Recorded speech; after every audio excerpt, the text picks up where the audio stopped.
Hello everybody, this is WarStory video blog. I'm Alex and here we are at Thomas Wittmann's place. And this is a super cool day and I prepared some questions for Thomas and let's make an interview. It's gonna be happened right here and right now.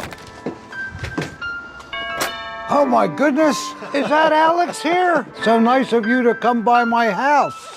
I was an expert that wasn't an expert. Tommy, what are you doing? Put that money in the bank. I never wanted to be a multi-millionaire. Diamonds and emeralds. I lost $250,000 and I've never looked back. How about if I take cash? At least you can buy some flowers for your wife.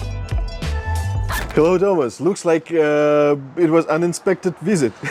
It was. So we are here together and I prepared some interesting questions that most of those questions people ask me to ask you, and make an interview. Okay, I would be glad to do that. It's always fun to talk to you, Alex, and it's so nice that you come over from Russia to see me. I'm very flattered. It's very nice of you. Thank you. I've got a nice bottle of beer just to calm my nerves a little bit.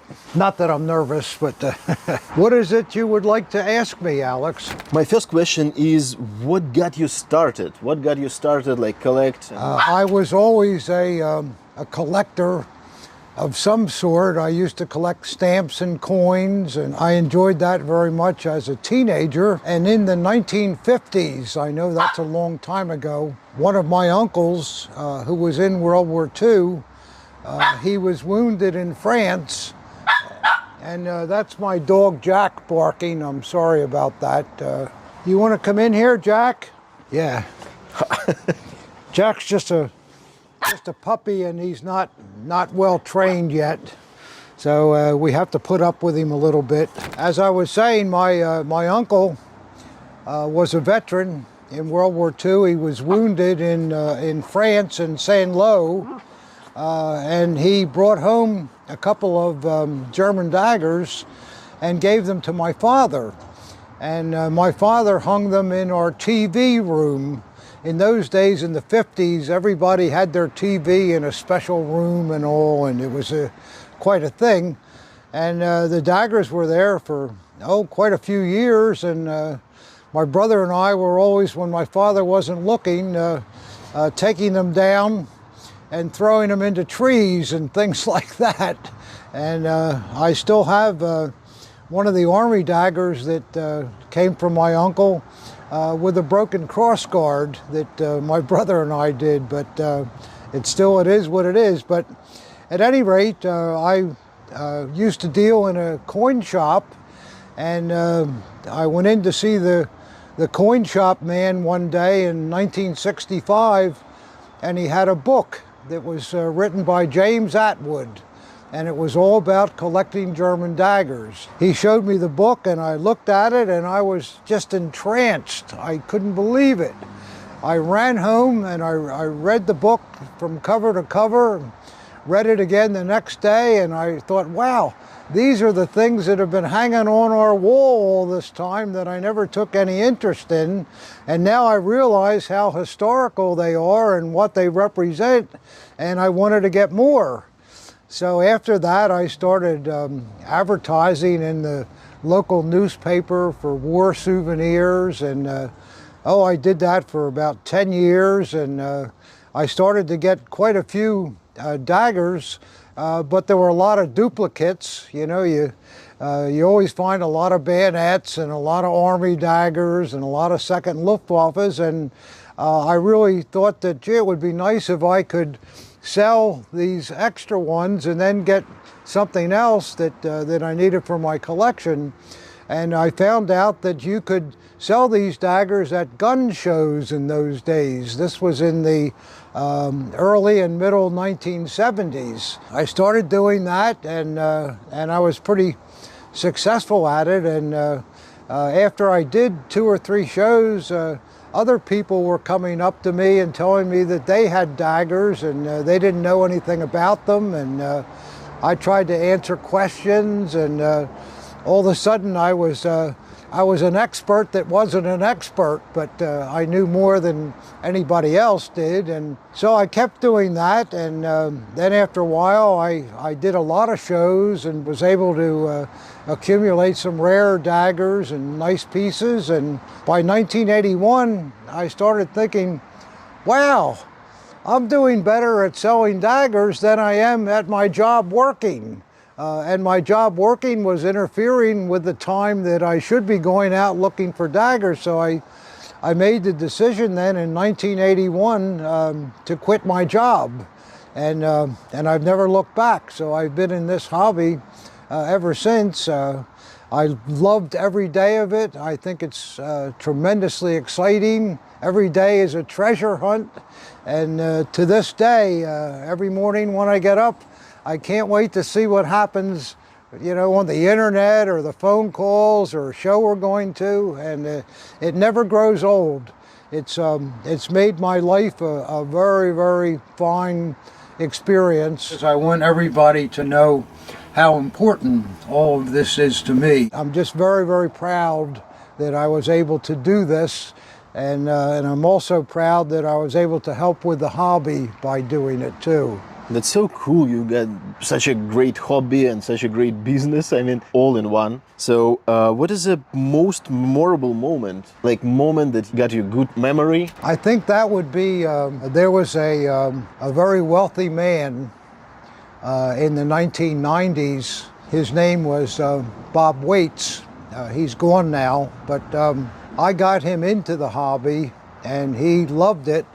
The best part about it is it didn't matter what the dagger cost, he just wanted it. So he sent me all around the country looking for daggers and so forth, and he just couldn't get enough of it. And then one day, the wife of a doctor who had been involved in a divorce with the doctor for about 12 years, and during that time, because the divorce wasn't settled, the court wanted him to pay the wife something, and plus he owed money to the dreaded IRS and things like that. And the wife called me and she said, Mr. Wittmann, do you know about the Hermann Goering jeweled hunting dagger? And I said, oh, you mean the one with all the diamonds and the emeralds in it that was given to him by his brother-in-law? She says, yes, that's the dagger. She said, I would like to sell that dagger. Do you know anyone that would be interested in it? And I said, well, I think I may. And then she said, well, what do you think the dagger is worth? And I said, oh, maybe $250,000. And she went crazy. She said, my husband told me the dagger was worth $10,000. So, well, this is how things in divorces are, you know. Whatever the value is, you got to split up, I guess. So I said, no, I think the dagger is worth that kind of money. And she said, well, do you think you would like to try and sell it for me? And I said, yes, I would. The dagger was in a safe deposit box in Chicago. So the dagger was in Chicago, and she told me that the court would be there, the IRS would be there, and family members would be there. I talked to Mr. Waits, and I explained to him that this dagger is available, and he got all excited. I want it. I said, well, I got to tell you what the deal is. It's $250,000. 86 carats. Where? We have to fly to Chicago and meet at this bank, and the court will be there, the IRS, bank officials, all kinds of people. And he says, oh, okay. He says, you think I can knock them down some? I said, no. This is an official proceeding, Bob. You can't knock them down. How about if I take cash? I said, no, Bob. You can't take that kind of money. It's not right. That's not how they do things.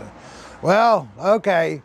So he booked a first-class flight, and we flew to Chicago.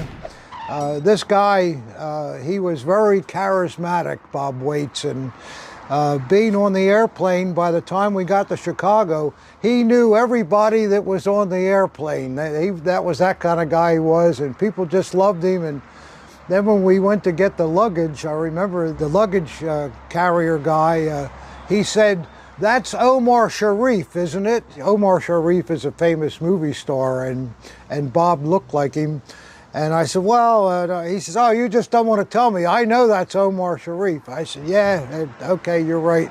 And I went over to Bob. I said, "Look," he says, "I want his autograph." I said, "Okay, Bob, sign Omar Sharif on this card for this guy." It was the only way to get rid of him. So then the next morning, we met at the bank, and it was very, very solemn in there with all these people. They opened the vault door, and then we all went into this vault, and it was a vault with fluorescent lighting on the ceiling, and it was very, very bright. And the bank official said what deposit box it was, and found the box, and he went up and he turned the first lock in the box, and then the wife turned the second lock and opened the door, and she pulled the box out and then lifted the lid on the box, and she reached in and she pulls out this pink sock. I'll never forget it. It was a pink sock. It was the silliest looking thing you ever saw. And she starts peeling the pink sock down, and every inch she went, there was more diamonds and emeralds and all these ivory grip, all the stuff that was shining in the light like an explosion almost. And the 30 people all standing in the vault, everybody was there with their mouth open, in awe of all this, and silence, complete silence. And Mr. Waits whispers to me too loud, "I'll take the fucking thing," he says. And we went, "Oh my God," it was the most unbelievable experience. Yeah, that's cool. And it's that dagger today is probably worth a couple of $1 million. And where is it now? Good or bad, it's in Russia.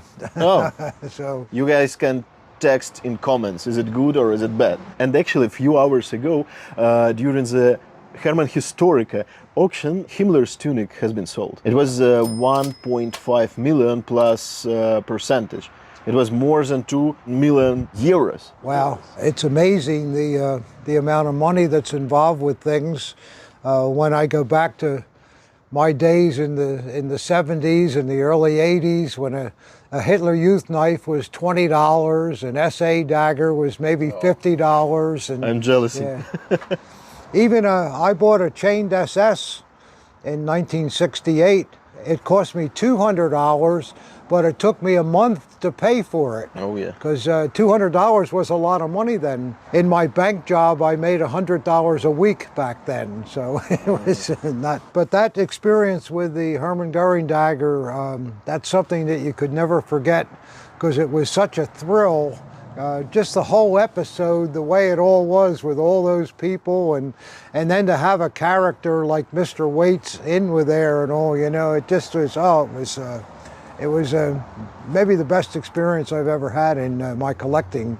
How do you see the antique market in 5 years and in 10 years, especially military antiques? At least the edge weapons market. It's gone through many spells over the years. In the 80s, many collectors realized that there were a lot of reproductions that came out through the Jim Atwood items, where they were making daggers out of parts and things like that. And when people realized what they were, a lot of collectors sold their collections then, and prices went down. It took really until the 90s when things started to settle down and then start to go up. And then there was kind of a steady growth in the edge weapons hobby up to about the 2009 stock crash. That was when Obama came into power in America. And I remember that daggers were not selling, and prices actually did go down, even on some of the prime pieces. But then about 2014, the market stabilized, and edge weapons have done nothing but increase since then. And the pieces that the collectors seem to want the most are, of course, SS daggers always lead the parade. And it's just been amazing in the last couple of years. Say 3 years ago, I would have had 50 or 60 SS daggers, chain daggers, and maybe even have 2 or 3 Himmlers at one time. Whereas today, in my vault right now, I don't think there's one SS dagger, because as soon as they come in, there's people that are calling, and the prices have gone up accordingly, and I do not believe that they have stabilized at all. Even chained SS's, a nice chained SS has literally doubled in value in the last couple of years. It really has. Yeah, that's true. Himmler daggers have been rising also, but not at the pace of the chained SS, because they're pretty expensive to begin with. But the same is true of even Army and Luftwaffe daggers, especially with the ones that are the initial production type, where they have these slant grips and handmade fittings with all the accent details and things like that. A dagger like that 2 or 3 years ago, oh, it's just another Army dagger. But today people realize the work that went into them and the fact that they're rarer daggers. And those kind of daggers, Army daggers, will sell for twice what a normal piece would be. So it all comes with the constant recognition of what's rare in the hobby and what's desirable. But I just don't see where, at least today, there's any downturn in not just daggers. Caps are very, very popular. Even armbands. There's just so many things that medals, of course, they have increased in value, but it's a minefield because medals are so frequently reproduced. You really have to either know what you're doing yourself or know someone that you can ask. Yeah, that's true. But eventually that'll be all straightened out too. Just about anything in the hobby. Tunics, beautiful tunics are an exceptional investment. But again, you have to watch out what you're doing. It's the same in anything. So what advice you could give yourself in 37 years old? When I was 37 years old, I was relatively new to this hobby. I knew very little about it, but as I said before, I was very excited about it. But if I were to give myself advice when I was 37, my father always thought that what I was doing with daggers was silly. And he kept saying, "Tommy, what are you doing? Put that money in the bank. Stop buying that stuff. It's a waste of money. Stop doing it." And I always thought he was wrong, but he constantly did that, and he kind of curtailed what I could do because my father, I guess most of you guys, you know how your fathers are. You got to listen to them, and even though you're 37 years old, they're still your father. And today, I would, knowing what I know today, I would be reluctant to do that. But the one thing that I managed with him one time in the late 70s, I was still in my 40s, I guess then. I said, "Pop, I'm going to a show down in Maryland this weekend, and would you like to come with me?" My thought was that if I could show him what these things were doing at shows, maybe he would change his attitude. And he said, "Sure." So we went to the show, and we were on a table at the end of the hall, and I looked up and I saw Colonel Tom Johnson and his wife Tink walking into the show, and I did not know them then.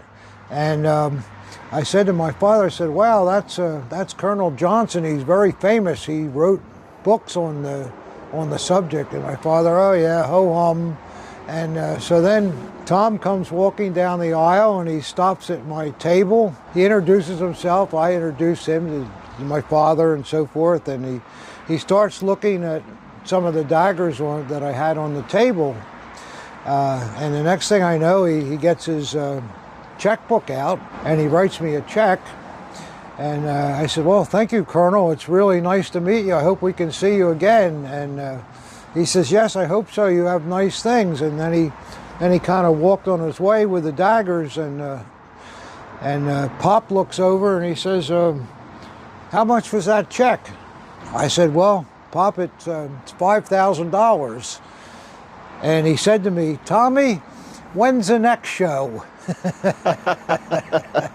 That kind of turned him around a little bit. Yeah.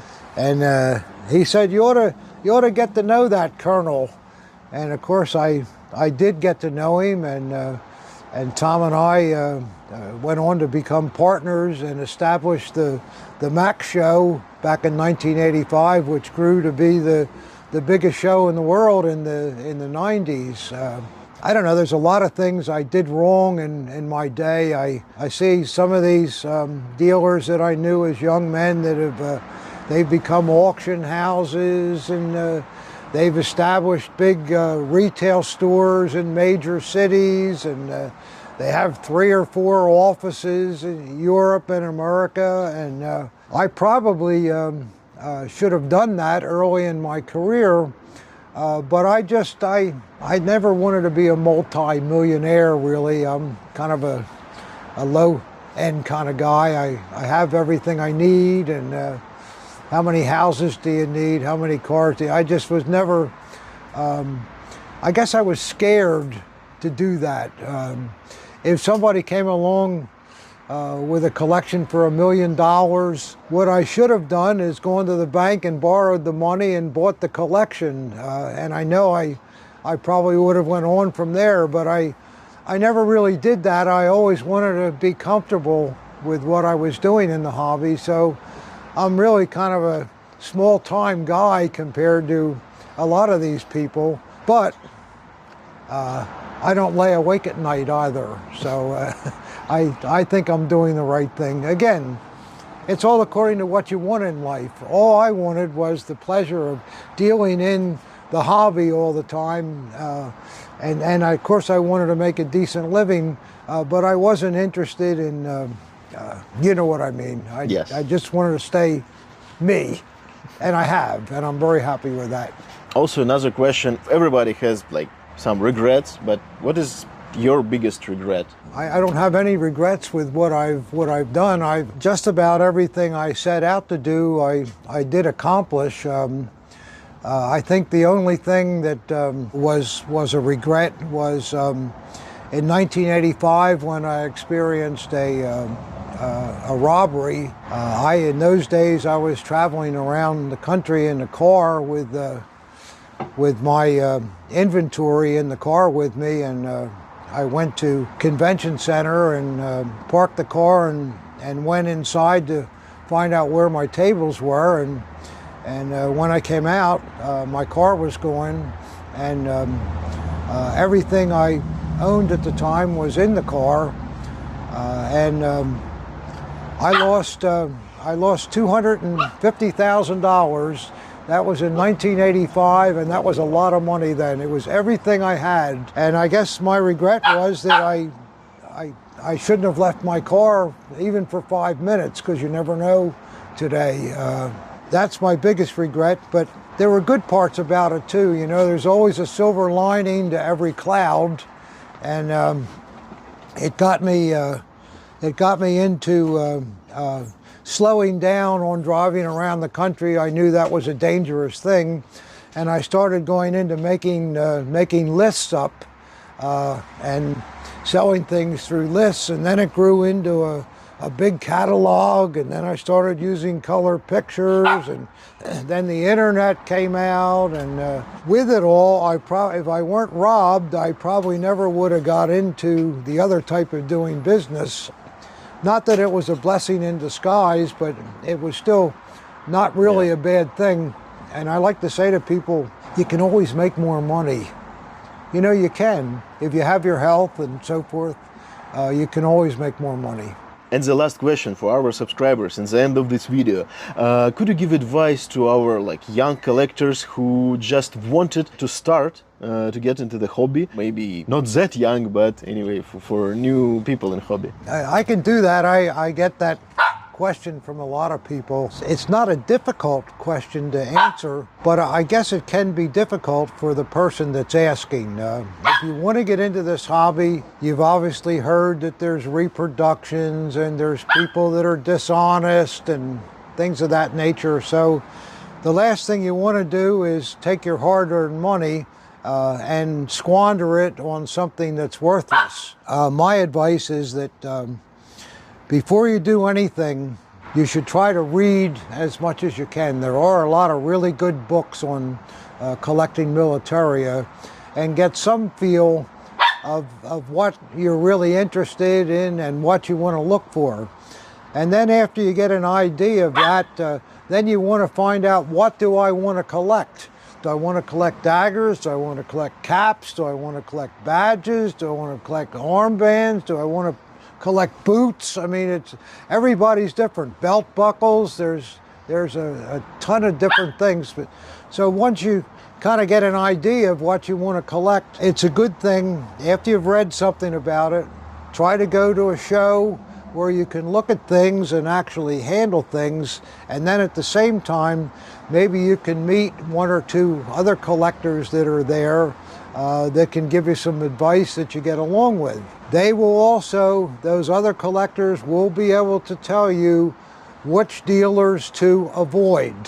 And this is a very, I hate to say that, but there are some people that don't guarantee what they sell, and they have no quirks about taking your money for something that's not good. So if you can find a dealer who has things that you like, you should try to establish a relationship with him. And the first question you want to ask him, do you guarantee everything you sell? And can you give me a guarantee in writing if I want it? And if the answer is yes, you have a good start. If the answer is no, I think you go find someone else. So even all that, after you've done that, the next thing is get off the pot and buy something. Some people, they spend years just looking and they never do a damn thing. Put your money down and buy something. And then after you've done that, you're going to definitely research what you bought because you spent your money on it. And if it's the item, let's say it's a belt buckle, you like it, wow, I'm going to go look for more belt buckles.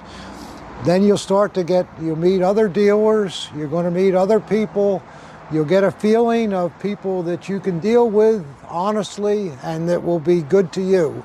Avoid ads in the papers, estate sales, yard sales. Those kind of things are where reproduction people put the stuff in there. Yeah. Some auctions too that are not known auctions do a lot of that. So don't do that. You've got to know what you're doing before you're ready to jump into that kind of buying. I know it looks attractive. You'll see a army dagger, nice handle, $40, you know, and you think, yeah. oh, this is, you know, but usually the nice handle is made out of a piece of plexiglass, and you know, and the blade is just don't fall for those kind of things. You've already by this point probably established yourself with one dealer at least, and most dealers, if they don't have the item that you're looking for, they probably know other people that do and are going to send you to someone else that's trustful. Nobody sends somebody to another dealer that's dishonest so his customer can get cheated. That's not the way life works. So it's going to take, I'm sorry to say this, but it's going to take a number of years before you're comfortable in what you're collecting. It's a scary thing, I know. But the more knowledge you have, the more friends you have, the more good people that you can deal with, that's the basis where you can then really start to learn what you're collecting, learn what the advanced pieces are and what they look like, and maybe you can't afford them now, but at least you know what they are and where you can get them in the future. So you start out slow, buy the absolute best condition piece you can find for the amount that you can afford. Don't spend the mortgage on something that's beyond it's not a good way to get started, because the next thing that comes up, the little woman that you're with is not going to be happy at all, and before you know it, you ain't got no little woman. So you gotta use your head.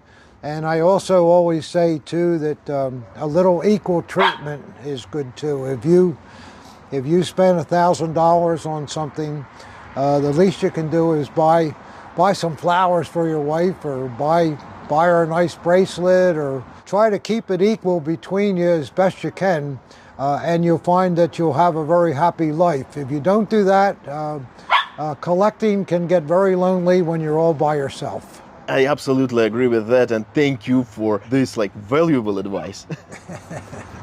Well, thank you for coming, Alex. It's always a pleasure to see you. So thank you again for this interview, because it was very important, because many people ask the same questions in comment section under your videos and under my videos also. So thank you very much. They do, and we think it's common sense, but it really isn't. You know? That's true. You should start out with a set of rules and try to abide by them, and you'll find out in the long run that you'll do better in the hobby. Yeah, exactly. Yeah. I agree. And actually, probably we can film more videos like that about life and about things around the hobby, because also people want to know and want to ask something, not just about daggers. Right. And if you guys interested in, just don't hesitate, leave comments under my videos and under Thomas videos, and don't forget to subscribe for Thomas Wittmann channel, because it's very important, and I actually surprised how constantly you place your videos well, we do. We make it a policy that we do one once a week, and I'll tell you what happens if we don't get one out on every Monday. Collectors will write in, "Is Wittmann dead?" Oh, that's hilarious. Wittmann's dead. I go, so that's why I make one every week, because I don't want everybody thinking I'm dead. Oh, that's good.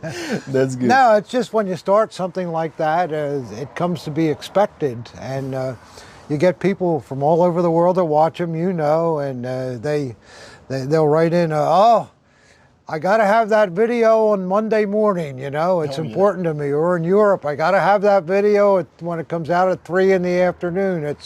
It's when I make a drink," and they laugh about the Bob Burns cutter and all that stupid stuff. And so I like doing it. And let's face it, it's a good way to communicate with everybody too, because when I'm doing that video, I'm looking at you. Yeah. I'm talking to you personally, and I always try to, to be a friend too. I'm not a phony guy. Whatever you see, that's me. And I know that there's so many collectors out there that are terrific people. They really are. Overall, there's really a great bunch of people. So why not try to communicate with them? Thank you for this consistency, because I'm not that consistent, because sometimes I can miss a week without the video, so I see on you, and you're a great example. So thank you again. Well, that's the way it is.